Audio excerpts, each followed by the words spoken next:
ఈ జన గర్జనలు ఇది యువగళం చూసేస్తే వణికిపోతున్నాడు జగన్మోహన్ రెడ్డి.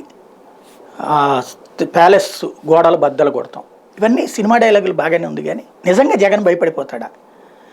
జగన్ భయపడిపోయేటట్టయితే సొంత పార్టీలోని ఇంతమంది ఎమ్మెల్యేలను పిలిచి నిన్ను మారుస్తున్నామని చెప్పగలుగుతాడా?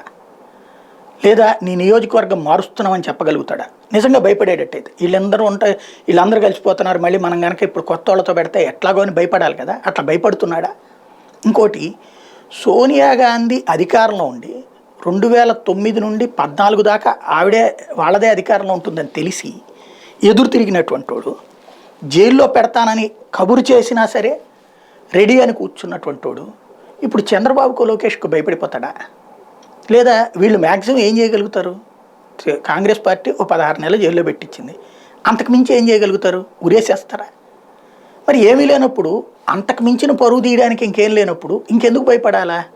ఇంకోటి, జనసేన లేకపోతే తెలుగుదేశం పోటీ చేసే దమ్ము ధైర్యం లేకపోతే, తెలుగుదేశం లేకపోతే జనసేన పోటీ చేసే దమ్ము ధైర్యం లేకపోతే, వాళ్ళిద్దరినీ కలిసిపోయారు కాబట్టి భయంతో వణికిపోతాడు జగన్మోహన్ రెడ్డి. ప్రాక్టికల్గా వాళ్ళు కలిస్తే ప్లాన్ ఏ, కలవకపోతే ప్లాన్ బి, ముగ్గురు కలిస్తే ప్లాన్ సి. ఇది ఆటోమేటిక్గా ఉంటుంది. చంద్రబాబు కానీ అంతే ఉంటుంది. జగన్కి రేపు పొద్దున బీజేపీ వస్తే ఒక ప్లాన్ ఉంటుంది, బీజేపీ రాకపోతే ఇంకో ప్లాన్ ఉంటుంది. ఎవడి ప్లాన్ అడిగే ఉంటుంది.